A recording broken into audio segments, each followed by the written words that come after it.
मुबस्मिलों व मुहम्दिलों व मुसल्लियों व मुसल्लिमा अम्मा बाद। मुफ्ती अब्दुल वाहिद कुरैशी साहब का खूबसूरत बयान समाअत फरमाएं।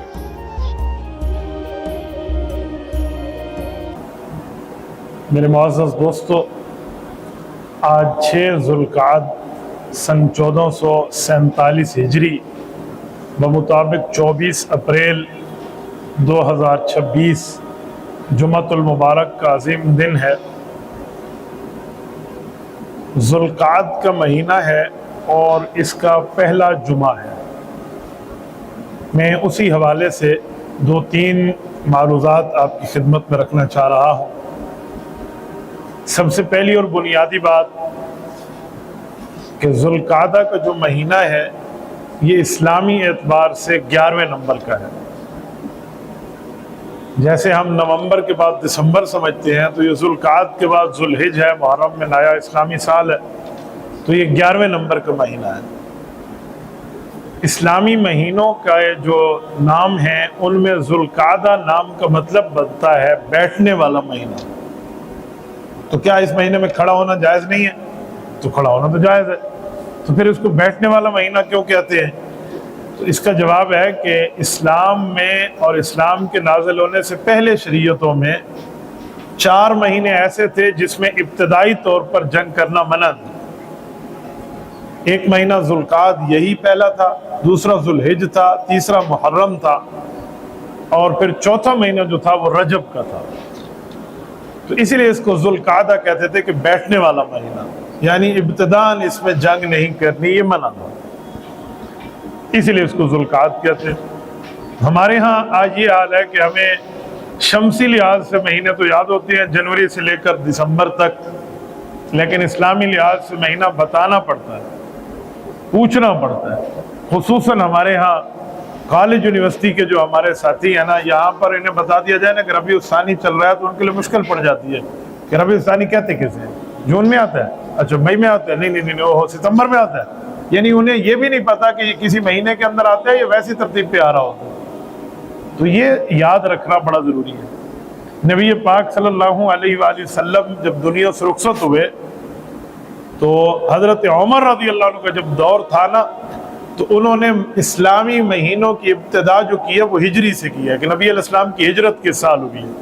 तो रसूलुल्लाह सल्लल्लाहु अलैहि वसल्लम की हिजरत उस वक्त साल हुई जिस वक्त नबी अलैहिस्सलाम की उम्र 53 साल है, तो उसको पहली हिजरी कह दिया जाता है। तो जब हम कहते हैं ना 1447 हिजरी आज चल रही है, ये ज़ुल्हज्जा में 1447 हिजरी 12 महीने पूरे हो जाएंगे, तो इसका माने हिजरत को, नबुव्वत के सफर हिजरत को 1447 साल पूरे हो गए, ये से हिजरी कहते हैं इस लिहाज से। और जो महीना है शम्सी जिसे हम ईसवी कहते हैं 2026 चल रहा है, तो वो हजरत ईसा अलैहिस्सलातु वस्सलाम की पैदाइश से है, वो ईसा अलैहिस्सलाम की पैदाइश है। तो ये 1447 हिजरी ये नबी अलैहिस्सलाम की हिजरत के महीनों के एतबार से सन बना आज का, और 2026 ये हजरत ईसा अलैहिस्सलाम की विलादत से बना। तो आप खुद अंदाजा लगा लें कि हुजूर पाक सल्लल्लाहु अलैहि वसल्लम और हजरत ईसा में कितना फासला बन रहा है। हजरत रसूलुल्लाह सल्लल्लाहु अलैहि वसल्लम की हिजरत से इस महीनों को रखा गया, तो ये महीने याद करने चाहिए। मैं दोहराए देता हूँ, आप यहाँ से याद कर लें आपकी मर्जी, रिकॉर्डिंग से याद कर लें आपकी मर्जी, लेकिन होने चाहिए। मुहर्रम से शुरू है और ज़ुल्हिज्जा पे ख़त्म। मुहर्रम, सफ़र, रबीउल अव्वल, रबीउल सानी, जिमादुल अव्वल, जिमादुल सानी, रजब, शाबान, रमज़ान, शव्वाल, ज़ुल्क़ाद, ज़ुल्हिज, ये 12 महीने ये बंदे को याद होनी चाहिए। जनवरी फरवरी तो इन दिनों में बदल जाएगा कि पता नहीं किस महीने में ज़ुल्क़ाद आ रहा है, ये नहीं बदलेंगे, ये इसी तरतीब पे। ये महीने आपको याद हुए तो एक तो नबूवत की, इस्लामी साल की, हिजरत की तरतीब याद होगी। दूसरा, जब आप इस्लाम की हिस्ट्री पढ़ेंगे तो आपको समझ आएगा कि 11 हिजरी में क्या था, 9 हिजरी में क्या था, पहली हिजरी में क्या था। जब कहा जाता है दूसरी हिजरी चल रही थी और रोज़े का हुक्म आया, तो बंदा आसानी से हिसाब लगा लेते हैं कि रसूलुल्लाह सल्लल्लाहु अलैहि वसल्लम की उम्र मुबारक 55 साल थी कि अल्लाह ने रोज़े का हुक्म उतार दिया। तो आप आसानी से इसको जो है ना समझ सकते हैं। जब कह दिया जाता है कि हुज़ूर पाक सल्लल्लाहु अलैहि वसल्लम ने उस वक्त हज फरमाया जिस वक्त नबूवत के ऊपर 9 हिजरी का ज़माना चल रहा था, تو آپ اس سے اندازہ لگا لیں۔ اچھا، نبی پاک صلی اللہ علیہ وسلم نے جو ساری حج 9 ہجری نہیں ہے، 10 ہجری ہے۔ حضور پاک صلی اللہ علیہ وسلم نے جو فتح مکہ فرمایا یہ 8 ہجری تھا، تو آپ سمجھ جائیں حضور پاک کی یکم ہجری جو ہے، پہلی ہجری ہے، عمر 53 سال تھی، تو 8 سال آگے کر لیں تو آپ اندازہ لگا سکتے ہیں کہ رسول اللہ 61 سال کے تھے جب مکہ مکرمہ فتح ہوئے۔ تو یہ سن 11 ہجری میں نبوت کا انتقال ہے، حضور پاک صلی اللہ علیہ وسلم دنیا سے رخصت ہوئے 11 ہجری تھا، تو آپ سمجھ جائیں کہ ہجرت کو 11 سال پورے ہو رہے تھے۔ تو 53 میں نبی پاک صلی اللہ علیہ وسلم نے ہجرت کی ہے، اس کے ساتھ 11 ملائیں تو کتنے بنتے ہیں؟ 64 بنتے ہیں۔ 63.5 سال کی عمر ہے جب حضور پاک کا انتقال ہے، 63.5 بھی نہیں ہے، 63 سال 3 ماہ بنتے ہیں، تو اسی لیے اس کو 63 سال شمار کر دیا جاتا ہے قصر حذف کے ساتھ۔ تو آپ کو یاد کرنا آسان ہو جائے گا۔ مسلمہ کذاب سے جنگ کب ہوئی ہے؟ بھئی مسلمہ کذاب سے جو جنگ ہوئی ہے نا، اس وقت سن 12 ہجری کا اینڈ تھا، تو اس کا مطلب ہے حضرت ابوبکر صدیق کا دور تھا کہ 11 ہجری میں حضور دنیا سے رخصت ہوئے۔ تو بڑا آسانی سے بندے کو سمجھ آ جائے گا۔ آپ کچھ بھی کہہ دیں، ہاں جی قادسیہ کی جنگ کب شروع ہوئی ہے؟ اچھا یہ 16 ہجری، اچھا حضرت عمر کا زمانہ تھا کہ 14 ہجری میں حضرت عمر رضی اللہ عنہ کی خلافت شروع ہو گئی ہے۔ تو یہ اندازہ لگانا آپ کے لیے مشکل نہیں ہے۔ تو یہ مہینے ہیں، ان مہینوں کی تعداد بھی یاد کر لینی چاہیے، ان کے نام بھی یاد کر لینے چاہیے، اور یہ وہ ماہ ہیں جس کو قرآن کریم نے اپنے الفاظ میں ذکر کیا۔ سورۃ توبہ آیت نمبر 36 رب کریم فرماتے ہیں ان عدت الشہور عند اللہ 12 شہرا، فرمایا رب کریم کے ہاں مہینوں کی جو تعداد ہے وہ 12 مہینے ہیں۔ فی کتاب اللہ، یہ رب کریم کی کتاب میں آپ کو بتایا جا رہا ہے، یعنی اس کتاب سے ایک مراد قرآن کریم بھی ہے اور ایک مراد وہ لوح محفوظ کی تقدیر بھی ہے۔ یوم خلق السماوات والارض، فرمایا 12 مہینوں کی ترتیب اللہ کے ہاں پہلے دن سے ہے جس دن سے زمین اور آسمان کی پیدائش ہوئی۔ منہا اربعۃ حرم، ان میں 4 مہینوں کو مقدس مہینے قرار دیا گیا ہے جس میں جنگ کرنا منع ہے۔ ذالک الدین القیم، یہ رب کریم کی طرف سے سیدھا اور واضح دین ہے۔ فلا تظلموا فیہن انفسکم، ان مہینوں میں تو کم از کم گناہوں سے رک جاؤ، ان مہینوں میں تو اپنی جانوں پہ ظلم نہ کرو، نافرمانی سے رک جاؤ۔ یہ شکوہ کیا رب کریم نے۔ یہ قرآن کریم میں اللہ تعالیٰ نے 12 مہینوں کی بات فرمائی۔ اب اس آیت کی تشریح جو ہے وہ ہمارے نبی پاک صلی اللہ علیہ وآلہ وسلم نے جو حدیث پاک میں ارشاد فرمائی ہے، میں آپ کے سامنے وہ حدیث پاک صحیح البخاری سے پڑھ دیتا ہوں کہ حضرت رسول اللہ صلی اللہ علیہ وآلہ وسلم نے، صحیح البخاری کی روایت ہے، حضرت نفیع ابن حارث رضی اللہ عنہ، حضرت ابو بکرہ جن کی کنیت ہے، یہ صحابہ 2 الگ الگ ہیں، ایک ہے ابو بکر صدیق، ان کا نام ہے عبداللہ، یہ خلیفہ اول جانشین پیغمبر ہیں، یہ الگ نام ہے، ان کی قوم ہے بنو تمیم۔ ایک اور صحابی ہیں جن کا نام ہے حضرت ابو بکرہ، آخر میں ہاں آتی ہے، ان کا نام ہے نفیع ابن حارث الثقفی، یہ قبیلہ ثقیف کے ہیں، طائف کے رہنے والے ہیں، ثقفی قبیلہ طائف کا ہے، تو یہ الگ صحابی ہیں۔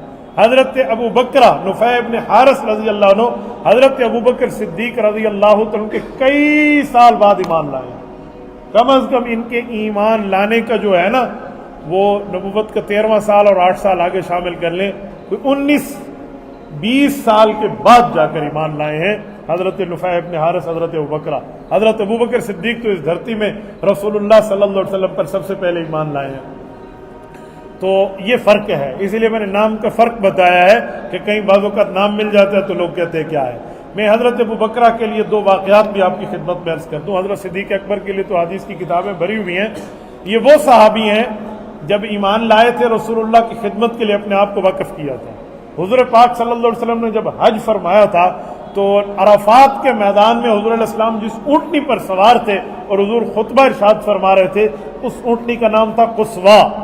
جب رسول اللہ صلی اللہ علیہ وسلم اس کے اوپر سوار تھے تو اس کی مہار، اونٹ کی رسی کو مہار کہتے ہیں، تو جو مہار تھی نا اونٹ کی رسی اونٹنی کی، وہ حضرت ابو بکر نفیع ابن حارث ابو بکرہ ان کے ہاتھ میں تھی، اور حضور نے فرمایا تھا ادھر ٹھہر جائیں، تو یہ ٹھہر گئے، اور ایسے ٹھہرے کہ ان کا جو کندھا تھا نا، یہ کندھا اونٹنی کے منہ کے نیچے برابر تھا، تو ایک قدم بھی آگے نہیں ہٹایا کہ جہاں حضور نے فرمایا۔ تو وہ اونٹنی جگالی کرتی تھی کھانے کے بعد، یا کسرہ کی طرح سے آتے ہیں اوگل بنے دی ہے، یہ جگالی کرتی تو جگالی میں جو اس کا झाग निकलता ना मुंह से, वो इनके इधर गिर रहा था, लेकिन उस जगह से हिले नहीं है कि सरकार ने मुझे फरमाया यार।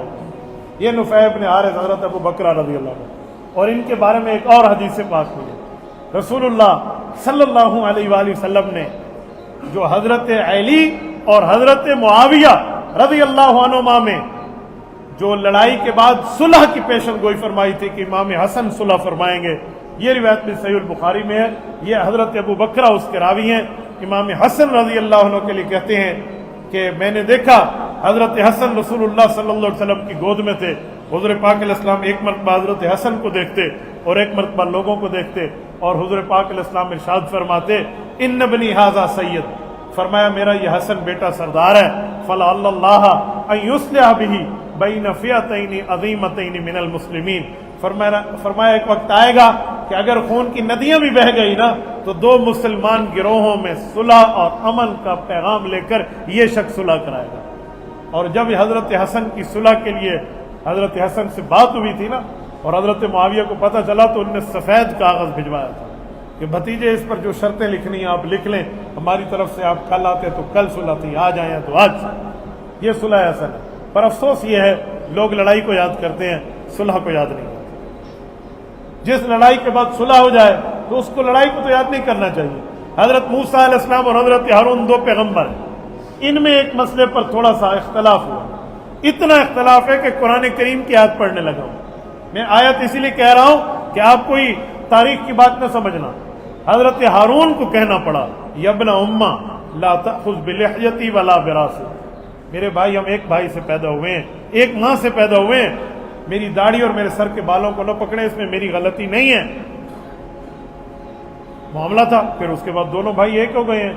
मूसा अलैहिस्सलाम और हारून अलैहिस्सलाम के बारे में हम कोई एक जुमला मुंह से गलत निकालें, ईमान और निकाह तो गया ना। जब इन दो नबियों में इख्तलाफ है, फिर भाईचारा है, ऐसे दो सहाबा है हज़रत अली और हज़रत मुआविया, इख्तलाफ है, लड़ाई है, फिर सुलह है, तो यहां पर लड़ाई को याद रखा जाता है, सुलह क्यों भूल जाती है? यहां सुलह क्यों भूल जाती है? हाँ एक बात, लड़ाई वही याद रखता है सुलह के बाद जो लड़वाने वाला होता है, जो साजिशी होता है, जो फितनाबाज होता है, जो चाहता है लड़ाई जारी रहे, वो सुलह के बाद भी जंग की बात करता है, वो सुलह के बाद भी नफरत की बात करता है, वो सुलह के बाद भी लड़ाई की बातों को याद करता रहता है, क्योंकि सुलह उसको हजम नहीं होती। अगर इन दो सहाबा को खारजियों ने, बागियों ने, सबाइयों ने, कातिलीन उस्मान ने लड़वाया था, और बाद में इमाम हसन ने और खुद हजरत अली ने रज़ियल्लाहु अन्हुमा जब हजरत मुआविया से सुलह फरमा ली थी, एक सुलह हजरत अली की है, उनकी शहादत के बाद इस पूरी सुलह को मुकम्मल सुलह इमाम हसन की है, ये दो सुलह हुई थी। तो आज जंग की बात भी वही करेगा जिनके आबा व अजदाद ने कल लड़वाया था, जिनके बड़ों ने कल फितना फैलाया था, याद भी वो करेंगे। तो ये सहाबी हजरत अबू बकरा नुफै इब्न हारिस हैं रज़ियल्लाहु अन्हु, जिनने फरमाया था कि सुलह की बात हुजूर ने फरमाई। और सुने, हजरत अली और हजरत मुआविया की जंग हुई, सुलह के बाद ये दोनों फिर भी मुसलमान हैं, सहाबी हैं, इनमें किसी एक के ऊपर आप इल्जाम नहीं लगा सकते कि नऊज़ुबिल्लाह ये फासिक हुए या ये फासिक हुए, ये गुनाहगार हुए, ये गुनाहगार हुए। ये सुलह है। और हुजूर ने फरमाया बैन फ़िअतैन अज़ीमतैन मिनल मुस्लिमीन, दो मुसलमानों के अजीम गिरोहों में ये सुलह कराएगा। पता चला इस लड़ाई के बाद भी सहाबा की अजमत पे फर्क नहीं आता, इस इख्तिलाफ के बाद भी सहाबा कराम के ईमान नामूस में, उनकी नेकी में फर्क नहीं आता। वरना हुजूर फरमाएंगे एक मुसलमान और एक काफिर गिरोह में सुलह कराएंगे, या एक मुसलमान और नऊज़ुबिल्लाह एक बाकी गिरोह में सुलह कराएंगे, एक मुसलमान या एक गलत गिरोह में सुलह कराएंगे। यूं नहीं फरमाया। हजरत अली की जमात के लिए भी मुसलमान फरमाया, हजरत मुआविया और उनकी जमात के लिए भी मुसलमान फरमाया। तो इस बुनियाद पे कहा जाता है कि ये लड़ाई के बाद भी कोई एक फरीक न ईमान से निकला न गलत। तो जैसे उन दो पैगंबरों में कोई लड़ाई हुई, जैसे हजरत मूसा हजरत हारून के लिए मैंने कुरान की आयत पढ़ी है, वहां पे नहीं बोला जा सकता, तो यहां भी नहीं बोला जा सकता। ये वो साहबी हैं, इनसे ये दो रिवायतें मरवी हैं। मैं बात इस महीने पे कर रहा था तो इनकी हदीस पढ़ने लगा था, इसलिए मैंने हजरत अबू बकरा नुफै इब्न हारिस की आपको पूरी बायोडेटा आपके सामने अर्ज कर दिया। ये फरमाते हैं रसूलुल्लाह सल्लल्लाहु अलैहि वसल्लम ने जब हज फरमाया और हज में अराफात में रसूलुल्लाह सल्लल्लाहु अलैहि वसल्लम ठहरे थे, तो फरमाया आज कौन सा दिन है?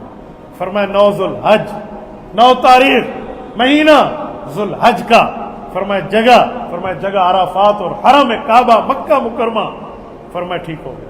اب رسول اللہ صلی اللہ علیہ وسلم کا لفظ سنیں، فرمایا لوگ مہینے آگے پیچھے کرتے تھے، یہ کفار کی عادت تھی، وہ ایک مہینہ آگے کر دیتے تھے، اس مہینے کا یہ نام نہیں ہے وہ نام ہے، وہ نام بدل دیتے، مہینے اور تاریخیں آگے پیچھے کرتے۔ تو جس وقت حضور نے حج فرمایا وہ حج کے دن میں تھا، وہ رمضان کے دنوں میں تھا، وہ محرم کے دنوں میں تھا، تو زمانہ بدلا۔ تو حضور نے فرمایا لوگوں بے شک زمانہ وہی اپنی پہلی حیت اور حالت پر آ گیا ہے جس دن اللہ تعالیٰ نے زمین اور آسمان کو پیدا کر کے 12 مہینوں کی ترتیب بنائی، جس سال حضور حج فرمایا اب کوئی مہینے کی تاریخوں کو نہیں بدلا جائے گا، اب چاند کے نصاب کو مقرر فرما دیا گیا کہ یہ چاند یا 29 کا ہے یا 30 کا ہے، اس کے لیے پھر مسلمانوں کی گواہی اور پوری ترتیب رکھی گئی ہے۔ آپ دیکھتے نہیں ہیں کہ ہم اس عبادت کے لیے کتنی مشکل سے جو ہے نا کیا کہتے ہیں وہاں پہنچتے ہیں، گواہی ہے یا نہیں ہے تو کیسی ہے، گواہی سچی ہے یا نہیں ہے، چاند کی گواہی کہ اس ترتیب پر کہ اس کو بدلا نہ جائے، جو نبوت نے فرما دیا ویسے رہے گا۔ اب لوگ ہمیں کئی جگہ کہتے ہیں یہ سائنس کی ترتیبوں پہ چل پڑیں، فلاں کر دیں، حضور کی ترتیب ہم نہیں چھوڑیں گے، سائنس سے مدد ضرور لیں گے، سرچ ضرور لیں گے، اس سے ایکسپیرینس ضرور لیں گے، نالج ضرور لیں گے، لیکن طریقہ نبوی کو اپنے ہاتھ سے نہیں چھوڑا جائے۔ اس لیے چاند کی ترتیب پر آج تک ایسے ہی۔ تو فرمایا اللہ تعالیٰ نے اس کو جیسے پیدا فرمایا ویسے، فرمایا سال 12 مہینوں کا ہوتا ہے، ان میں 4 مہینے حرمت والے ہیں، 3 لگاتار ہیں یعنی ذوالقعدہ، ذوالحج اور محرم، اور چوتھا رجب کا ہے۔ فرمایا یہ جماد الاخرى اور شعبان کے درمیان میں آتا ہے، رجب مضر قبیلے کا نام تھا تو اس کو اس کی شہرت ملی تھی، تو فرمایا یہ مہینہ ہے، تو یہ رسول اللہ صلی اللہ علیہ وسلم نے فرمایا، اور یہ وہی مہینہ ہے۔ تو اشہر حرم جو ہے اس کا پہلا مہینہ جو ہے ذوالقعدہ، اس مہینوں کو یاد بھی رکھیں اور اس کی تاریخ بھی یاد رکھیں۔ میں ذوالقعدہ کے حوالے سے ایک دو باتیں مزید بھی عرض کروں۔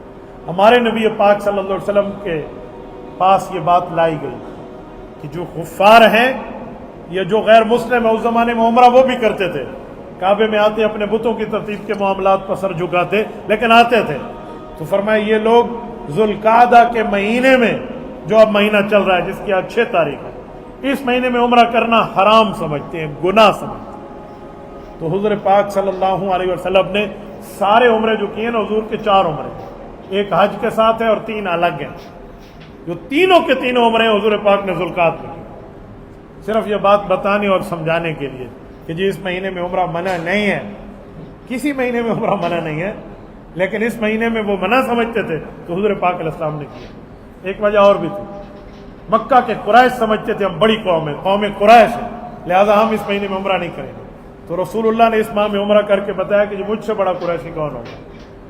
یہ نبی پاک صلی اللہ علیہ وسلم فرمایا میں قریش ہوں، رب کریم نے تم قریش کو عزت نبوت کی مبعوثیت سے دی ہے، لہذا میں اس مہینے میں عمرہ کر رہا ہوں تو سب کر رہے ہیں۔ اسی طرح نبی پاک صلی اللہ علیہ وآلہ وسلم نے حج والا جو عمرہ کیا وہ ذوالحج میں کیا، ذوالحجہ 4 ذوالحجہ کو رسول اللہ صلی اللہ علیہ وسلم مکہ مکرمہ پہنچے اور آ کر پہلے عمرہ فرمایا ہے، اور عمرے کے بعد رسول اللہ نے احرام نہیں کھولا، کیونکہ حضور پاک نے جو حج کیا تھا اس حج کا نام وہ نہیں ہے جسے تمتع کہتے ہیں کہ پہلے عمرہ کر لیں پھر حج کر لیں۔ حضور علیہ السلام نے حج قیران فرمایا تھا، یعنی عمرے کا اور حج کا ایک ہی احرام ہے، درمیان میں بال نہیں کٹائے گئے تھے، احرام نہیں اتارا گیا تھا، اسی پابندیوں میں رہے تھے۔ یہ ایک بظاہر تو بعض اوقات مشکل حج لگتا ہے، لیکن حضور پاک علیہ السلام نے کیا تو قسمت والے حج بھی کرتے، اور پھر حضور پاک نے دوسرے حج کو یعنی پہلے عمرہ کر لیں اور عمرے کے بعد حلال ہو جائیں، احرام اتار دیں، پھر حج کے لیے الگ احرام پہنے کچھ دنوں بعد، اس کو تمتع کہتے ہیں۔ حضور پاک نے اس تمتع کے حج کو بھی پسند فرمایا، یوں نہیں ہے کہ تمتع کے حج کو حضور پاک علیہ السلام نے ناپسند کیا جو عمرہ، فرمایا اگر اللہ رب العزت نے مجھے اگلے سال توفیق عطا فرمائی تو میں حج تمتع کروں گا۔ سیدنا علی رضی اللہ تعالی عنہ یمن سے تشریف لائے تھے اس وقت، کیونکہ حضرت علی کو حضور نے یمن بھیجا ہوا تھا دینی کاموں کے لیے، تو جب حضور مدینہ سے چلے تھے تو نبی پاک صلی اللہ علیہ وسلم نے حج قیران کا احرام باندھا تھا، حج اور عمرہ اکٹھا۔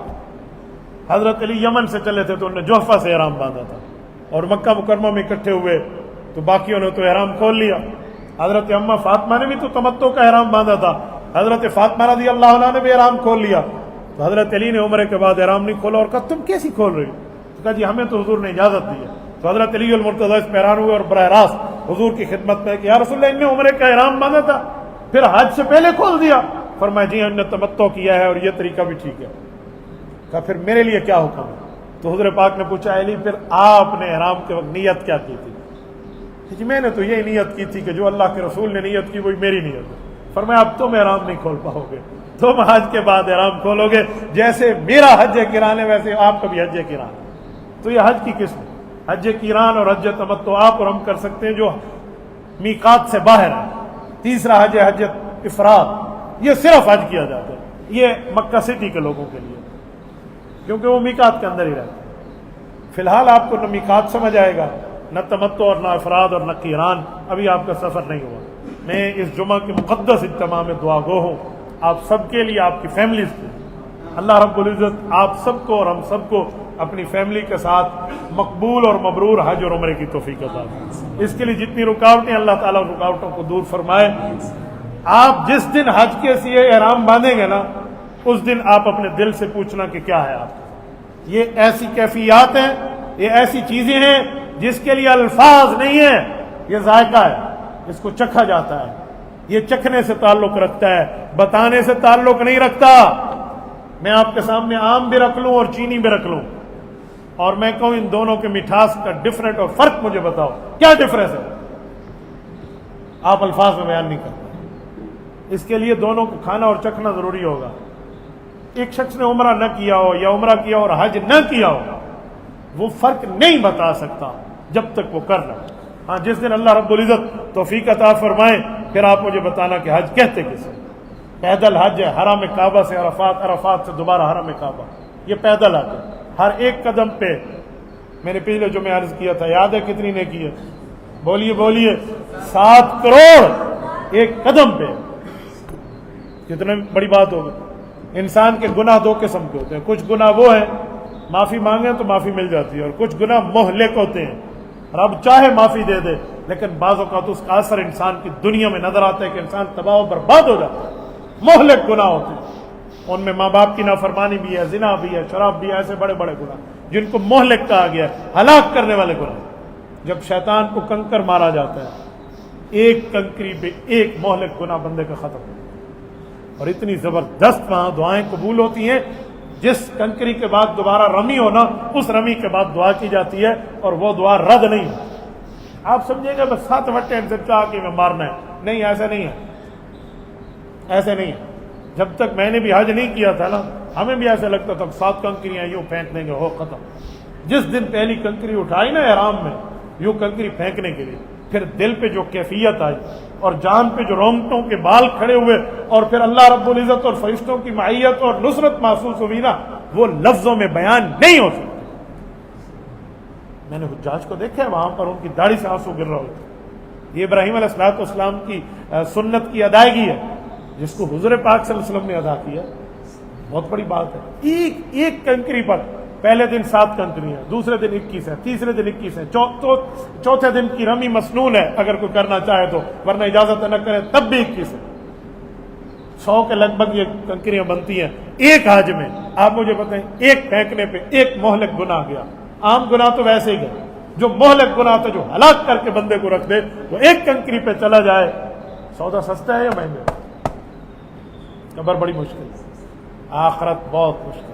हाँ, अम्मी अब्बा साथ नहीं होंगे, बहन भाई साथ नहीं होंगे, बीवी साथ नहीं होगी, बच्चे साथ नहीं होंगे, उधर जो है ना क्या कहते हैं, कोई साथी साथ नहीं होगा, उधर इंटरनेट मैसर नहीं होगा, मोबाइल नहीं होगा, वहां पर लैपटॉप नहीं होगा, कोई कम्युनिकेशन का, कोई राब्ते का, कोई ताल्लुक का, किसी किस्म का कोई जरिया मौजूद नहीं होगा। वहां एक ही जरिया चलेगा, जिस जरिए का नाम है ला इलाहा इल्लल्लाह मुहम्मदुर रसूलुल्लाह। वहां एक ही जरिया चलेगा, वहां एक ही पहचान चलेगी जिसे मिल्लत इब्राहिमी और उम्मत मुहम्मदिया कहते हैं। वहां कोई आसानी बात नहीं है, मर रब्बुक मन नबियुक मा दीनुक का जवाब देना। जवाब वो देगा जिसने अपनी जिंदगी को शरीयत के मुताबिक गुजारा। मेरे दोस्तों, अगर वहां पर बंदे को बख्शिश मिल जाए इन मामलात पे, तो सौदा कितना सस्ता है। याद रखें, जिस पे हज फर्ज हो और वो दुनिया से चला जाए, उसका हज बदल कराना पड़ता है, फिर बहुत बड़ी बात है। तो ये जुल्काद के बाद जुल्हिज का महीना, लेकिन इसी महीने में ये चीज शामिल हो गई।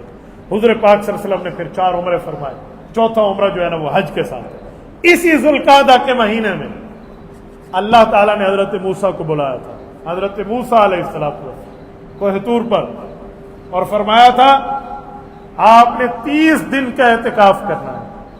تو پورا مہینہ ذوالقعدہ حضرت موسیٰ علیہ السلام نے اعتکاف فرمایا. ایک مہینہ، ایک روایت ہے کہ یکم ذوالقعدہ تھا، اور ایک مہینہ کہ نہیں 21 ذوالقعدہ کی تاریخ تھی، اعتکاف کے لیے بلایا تھا. تو یہ 21 ذوالحج پہ جا کے بنتا ہے حضرت موسیٰ علیہ السلام کے ایک مہینے کا اعتکاف. پھر اس کو 10 دن اور بڑھوائے گئے. ایک روایت میں 20 دن بڑھوائے گئے. اگر 10 دن مانے تو پھر یکم محرم بنتا ہے. یکم محرم کو 40 دن کا اعتکاف ہے، ورنہ 10 محرم بنتا ہے کہ حضرت موسیٰ علیہ السلام کو 40 راتوں کا اعتکاف ہوا. پھر اللہ تعالیٰ نے انہیں تورات عطا فرمائی. ابتدا اس ذوالحج سے، ذوالقعدہ مہینے سے حضرت موسیٰ علیہ السلام نے جو اعتکاف فرمایا ہے وہ یہی مہینہ ہے. اس پر رسول اللہ صلی اللہ علیہ وسلم نے آپ کو ہمیں بتایا اور اس مہینے کی خاصیت اور اس مہینے کی اچھی باتیں بتائی. پھر اس مہینے میں روزہ رکھنا کہتے ہیں گناہوں کو ایسے جھاڑ دیتا ہے جیسے درخت کو ہلائیں تو اس کے پتے خزاں میں گر جاتے ہیں. اس مہینے میں نفلی روزے ہیں. اگر آپ پر کوئی فرضی روزہ قضا رہتا ہے تو وہ زیادہ رکھ لیں، وہ زیادہ بہتر ہے. لیکن نفلی روزہ بھی بندہ رکھے. نفلی وہ رکھے کم از کم جس کے فرضی روزے تو پورے ہو گئے نا، ورنہ فرض زیادہ چیز ہے، وہ اللہ کا قرض ہے، اس کو ادا کرنا زیادہ ضروری ہے. تو یہ بندے کو کرنا چاہیے. تو یہ چند احادیث اور آیات کی بات تھی جو میں نے آپ کی خدمت میں عرض کی ہے. رب کریم ہمیں عمل کی توفیق عطا فرمائے، اور اللہ تعالی ہم سب کے، آپ کے، ہم سب کی فیملی کے بارے میں یہ تمام اچھی دعائیں قبول فرمائے. جزاکم اللہ تعالی. اقول قولی ھذا واستغفر اللہ وآخر دعوانا ان الحمد للہ رب العالمین.